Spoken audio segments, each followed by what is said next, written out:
முத்திரையிடப்பட்டவைகளை திறக்கும் அதிகாரம் பெற்ற இயேசு கிறிஸ்துவின் பெயரில் அன்பின் வாழ்த்துக்கள். இந்த நாளிலும் ஆண்டவர் நம்மோடு பேசும்படி வேண்டுதல் செய்வோம்.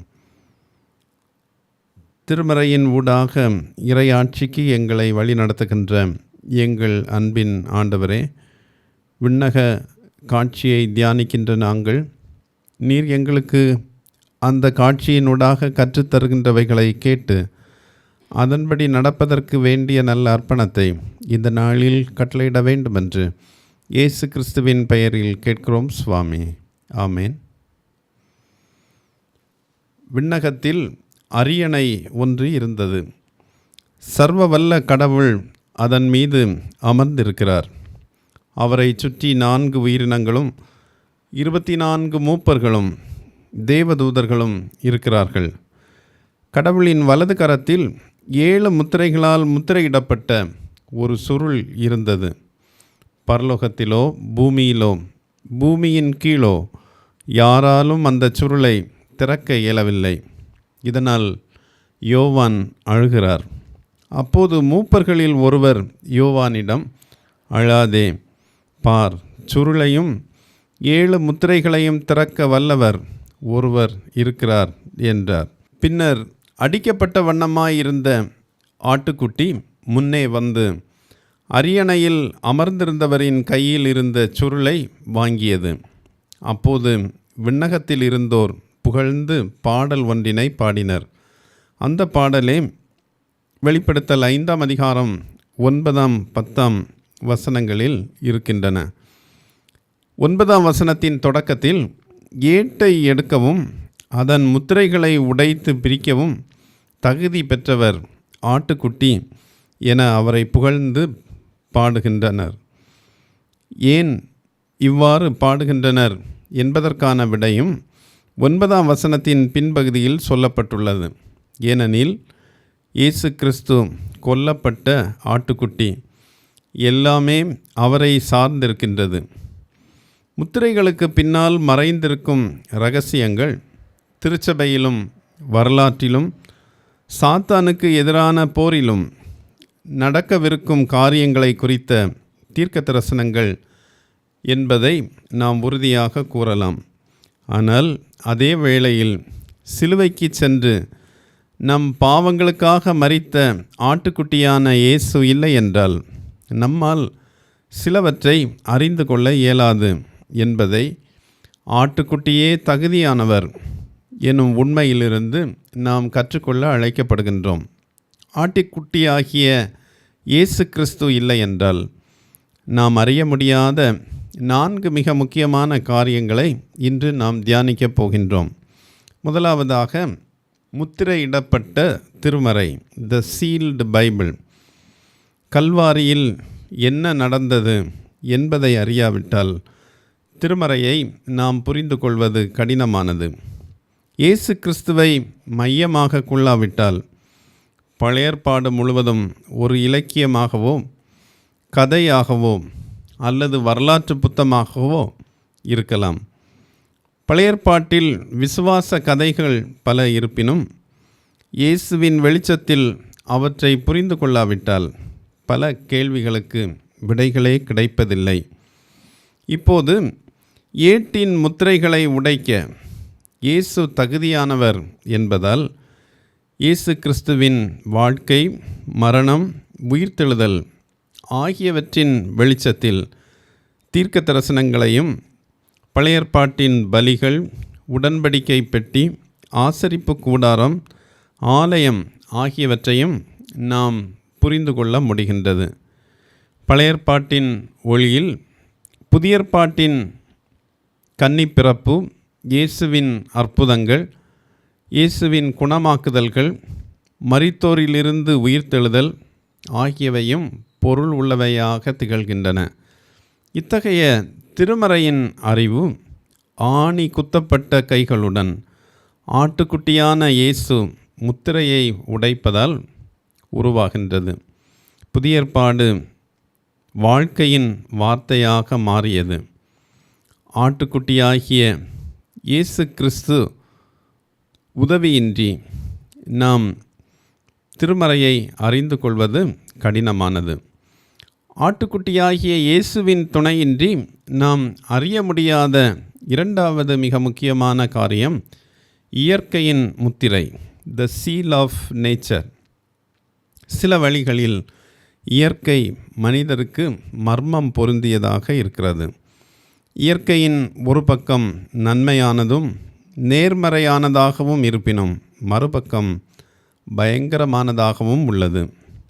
இயற்கையின் அழகிய பக்கமாகிய இதமான காற்று, பச்சை புல்வெளிகள், பூத்திருக்கும் மரங்கள் ஆகியவற்றை நாம் எப்போதும் விரும்புகிறோம்.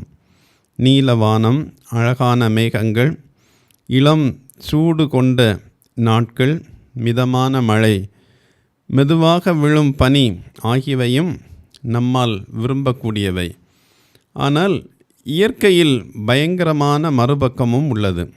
பெருங்காற்று, பெருவெள்ளம் ஆகியவை உயிரை பறிக்கின்றன, நமது சொத்துக்களை எல்லாம் சேதப்படுத்துகின்றன.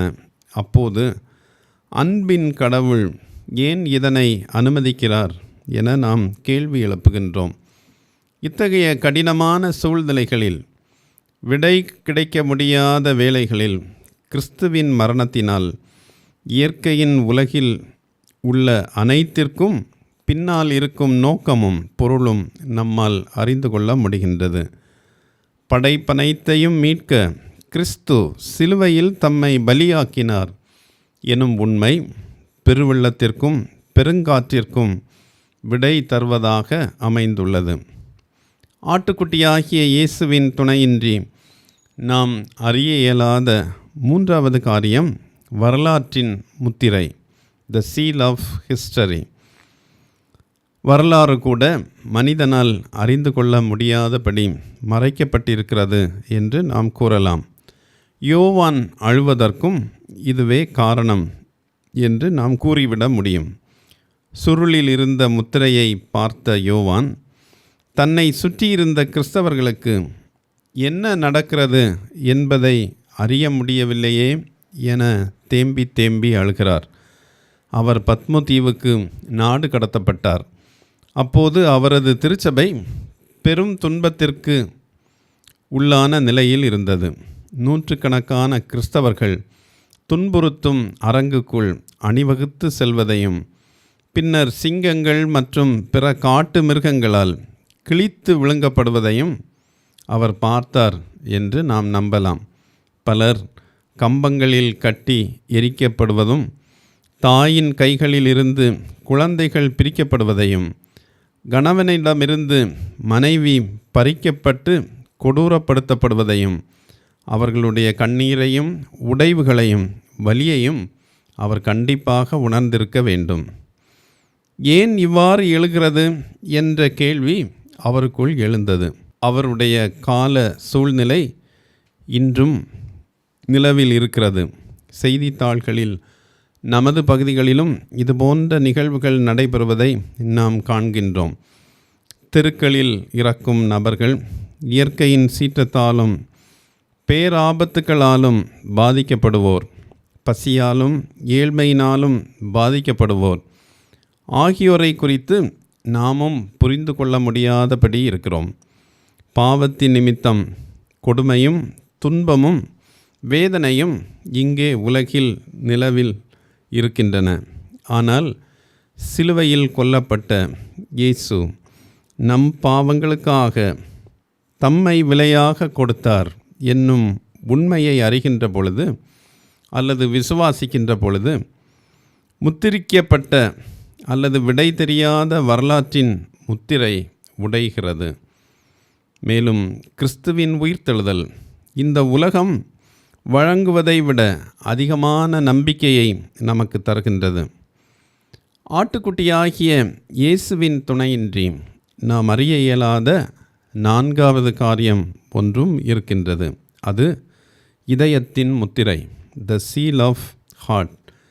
மனிதனுடைய இதயம் மறைக்கப்பட்டிருக்கிறது. இதயத்தில் உடைவுகளோடு பலர் வாழ்கிறோம். ஆனால் அதனை வெளிப்படுத்தாமல் புன்முறுவல் பூத்து திறமையாக மறைக்கிறோம்.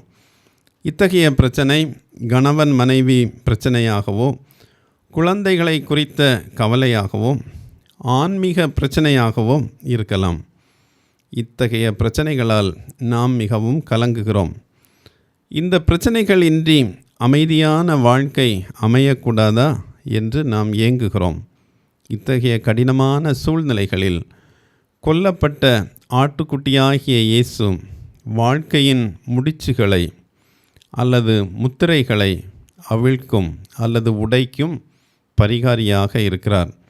அவரது மரணத்தால் மறைக்கப்பட்ட நமது இதயங்களின் வலிகளுக்கு அமைதியையும் ஆறுதலையும் அவரால் தர இயலுகின்றது.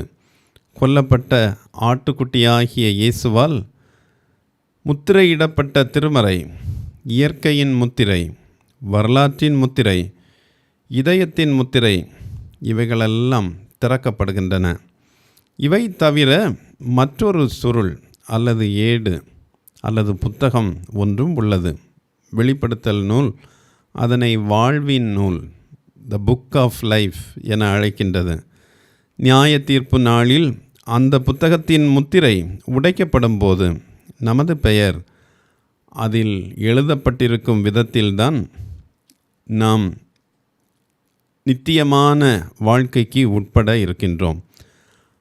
அத்தகைய ஒரு நிலை வருகின்ற பொழுது நம்முடைய பெயர் வாழ்வின் புத்தகத்தில் எழுதப்பட்டிருக்கும் நிலையில் நாம் வாழுகின்றோமா என்பதை உணர்ந்து பார்த்து நம்மை அர்ப்பணிக்க ஆண்டவர் நமக்கு உதவி செய்வாராக. ஆமேன். ஜெபிப்போம். கொல்லப்பட்ட ஆட்டுக்குட்டியாகிய இயேசுவால் மறைக்கப்பட்டிருக்கின்ற பல்வேறு காரியங்கள் திறக்கப்படுகின்றன அல்லது மறைக்கப்பட்ட முத்திரைகள் உடைக்கப்படுகின்றன என்பதை எங்களுக்கு கற்றுத்தருகின்ற எங்கள் அன்பின் ஆண்டவரே, உம்முடைய திருமறையை அறிந்து கொள்ளவும், இயற்கையின் பல்வேறு முடிச்சுகளை, புரிய முடியாத மர்மங்களை உணர்ந்து கொள்ளவும், வரலாற்றின் மறைக்கப்பட்ட பக்கங்களையெல்லாம் உம்மால் நாங்கள் புரிந்து கொள்ளவும், எங்களுடைய இதயத்தின் வலிகளையும் வேதனைகளையும், ஒளிப்பிடங்களில் இருக்கின்ற கடினப்பாடுகளையும் உம்முடைய ஆற்றலால் நாங்கள் உணர்ந்து விடுவிக்கப்படவும் தேவரீர் எங்களுக்கு துணையாக இருக்கிறேன். உம்மை நாங்கள் விசுவாசித்து இந்த கடினமான காரியங்களையெல்லாம் கற்றுக்கொள்ளவும், அறியப்படாதவைகளை உம்முடைய ஆற்றலால் நாங்கள் அறிந்து தூய வாழ்வுக்கு உட்படவும் எங்களை நீர் வழி நடத்த வேண்டுமென்று பிரார்த்திக்கிறோம். என்றுமுள்ள நித்திய வாழ்க்கைக்கு நாங்கள் தகுதியுள்ளோராக மாறும்படி இந்த உலகிலேயே வாழ்வின் நூலில் பெயர் எழுதப்பட்டவர்களாக வாழ்கின்ற நல்ல அர்ப்பணத்தை எங்களுக்கு தாரும். இயேசு கிறிஸ்துவின் பெயரில் வேண்டுகிறோம் சுவாமி. ஆமேன்.